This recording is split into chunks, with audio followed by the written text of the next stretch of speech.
Hello and happy, beautiful day to you. On today's episode, I want to talk to you about the importance of a specific part of the mind that is commonly undervalued or underutilized when it comes to mind-body healing. And by the way, I did this on my own journey of healing, and I saw so many people, even to this day, of people who are overlooking this key aspect of the mind. Now, you might immediately think that it has to do with the subconscious mind or the super conscious mind or all of the things. People, are always looking at, the expansion piece.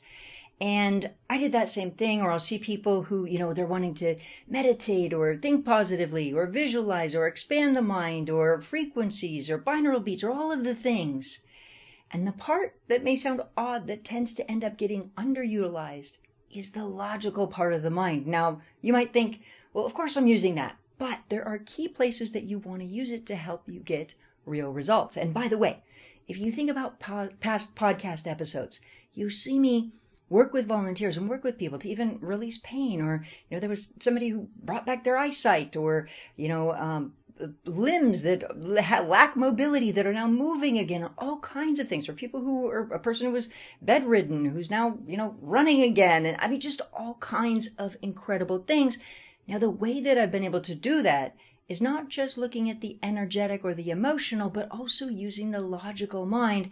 And I can't tell you how often I've seen people, very intelligent people, who have a strong logical, analytical mind, who then try to set it aside completely when it comes to mind-body healing. And honestly, the best of both worlds, you want both, because they really do complement each other very, very well.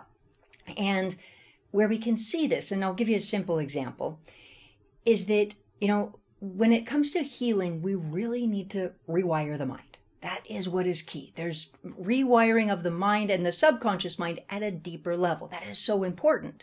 And so we do need to get good at our emotional energy. We need to get good at identifying emotional patterns and really changing them. Now that's the key part, is changing them also requires the logical mind. And let me give you a simple example. Let's say that there's somebody who unfortunately has had a feeling of pride and hardship. Now, if we look at this, pride and hardship, those feelings of pride get linked up to hardship, which creates more of the same. Now, nobody does this on purpose. Nobody says, hey, I want to create a bunch of feelings of pride connected to hardship. But unfortunately, it perpetuates the problem. Now, if we bring in logic for a moment, we can think about it like this. You could think about if you've ever heard this study before of Pavlov and the dog, where Pavlov rang the bell and fed the dog, and rang the bell and fed the dog, and rang the bell and fed the dog, and that got linked up in the dog. So after a while, he could ring the bell and the dog would immediately start salivating because it meant food. And so those two things get linked up.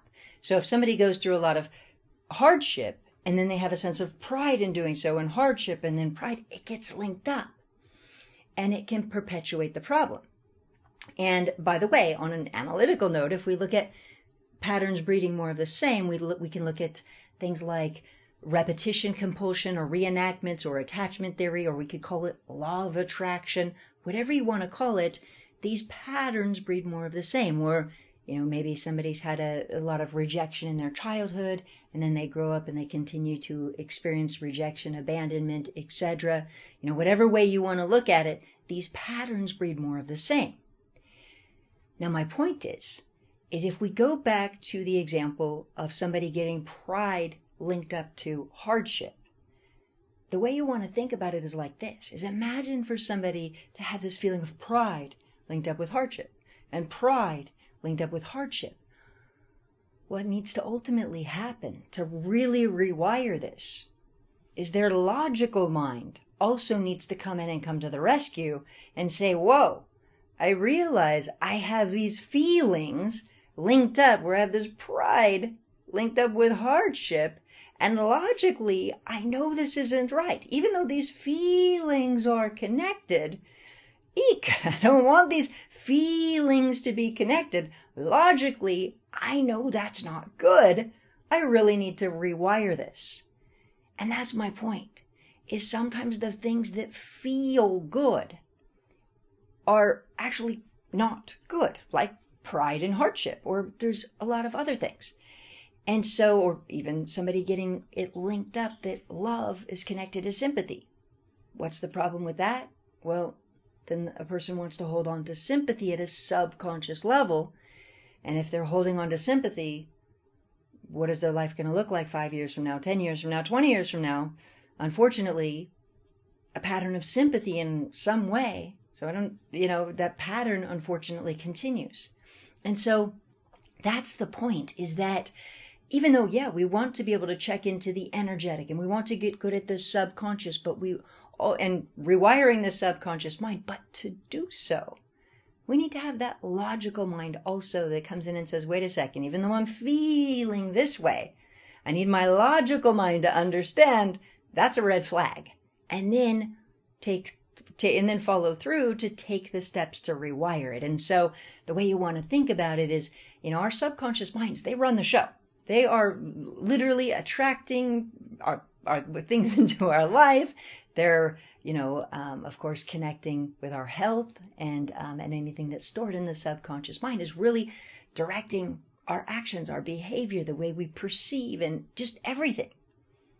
And so we need to program our subconscious minds, but it's the logical mind that needs to step in and say, whoa, wait a second, there's a problem here. There's a problem here. And so I would say that's part of the reason that me personally, I was able to get results, is because at first, for the first almost 6 years of my injury, I was, meditating and thinking positive and kind of just shoving aside the analytical mind and saying, okay, I'm just waiting for it to heal, and the frequencies and the energy and the meditation, which was all outside of the box for me initially, because if you know my story, you know that I used to do network engineering prior to my injury.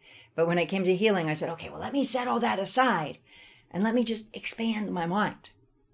And so after it didn't work, and, the energy, the meditation, the expansion, and just all of those things, they could be nice, but it wasn't working. And I said, okay, logically, I need to understand this. Logically, how does this work? What do I need to do? And so the more I could logically understand it, then I used that information and that understanding to then rewire my mind.